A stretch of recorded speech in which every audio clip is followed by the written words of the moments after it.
As you know, we find ourselves right now in a period of time on the Jewish calendar called the 9 days. The 9 days are the days leading up, the final countdown up until Tisha B'Av. Tisha B'Av is the day, the national day of Jewish mourning, where we remember the destruction of the first temple and the second temple and so many other difficult, horrible stories and episodes in Jewish history.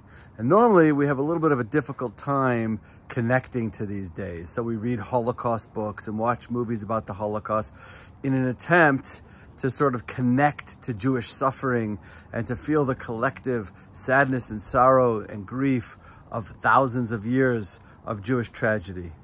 Unfortunately, this year, we don't have to look very far. We don't have to read Holocaust books. We don't have to watch movies, Schindler's List, because we have a real life experience that we're living through right now.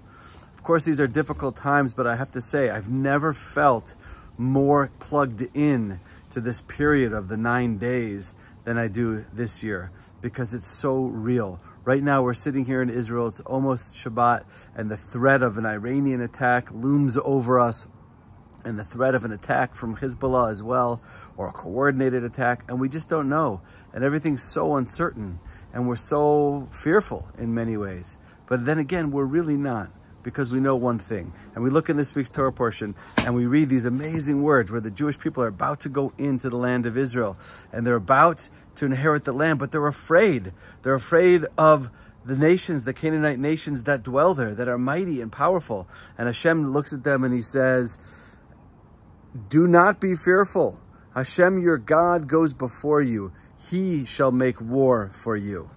And with those simple words, the Jewish people found strength and courage to go into the land, to inherit the land, and to fight the wars that they needed to in order to dwell peacefully in their homeland.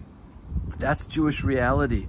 That's what it means to be a Jewish person and living in the land of Israel. It means that we have to be prepared and ready to fight for our country. And if we do, then we know that Hashem will fight with us. But it's a covenant. You have to understand, there's a deal over here. We have to keep up our end of the bargain. We have to strengthen our relationship with Hashem and develop that and maintain it and work on it all the time as individuals and as a nation. And if we're doing that and working on that, then Hashem promises us, He guarantees us that He'll fight our wars for us. So that's what we need to be working on right now. There's not much we can do. If Iran is going to attack, they're going to attack, and we'll see the missiles coming tonight or tomorrow or whenever. But all we can do is work on our end of the deal, our end of the covenant, and strengthen that relationship through our Torah learning, through our mitzvot, through our acts of kindness that we need to be constantly working on and developing. I just want to make a suggestion, by the way.